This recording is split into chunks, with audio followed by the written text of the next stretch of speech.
सद्गुरूंना ती ओळख त्यांच्या सद्गुरूंमुळे झाल्यामुळे त्यांच्या हातून होणारी कर्म ही लोकांना आनंद देणारी असतात. आपल्या हातून सगळीच कर्म आनंद देणारी होतात असं नाही.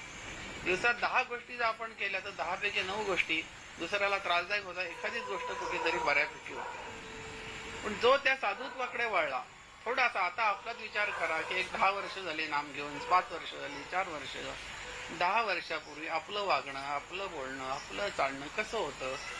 आता 10 वर्ष नाम घेतल्यानंतर आता आपल्या वृत्तीतला, वागण्यातल्या, बोलण्यातला फरक कसा झाला. पाहिजे तेवढा झाला नाही अजून, पण काहीतरी झाला का नाही. की आता एखादी गोष्ट दुसऱ्याविषयी विचार करत असताना पूर्वीचा आपला दृष्टिकोन आणि आत्ताचा याच्यात फरक पडला. काहीतरी आता आपण दुसऱ्याचाही विचार करू लागलो. पूर्वी आपलाच विचार आपण करायचो. कर्म करत होतो पूर्वी आणि आता. ते कर्म करत असताना पूर्वीचा दृष्टिकोन आणि आताचा कशामुळे फरक पडला की ते तुम्ही घेत असलेल्या नामामुळे.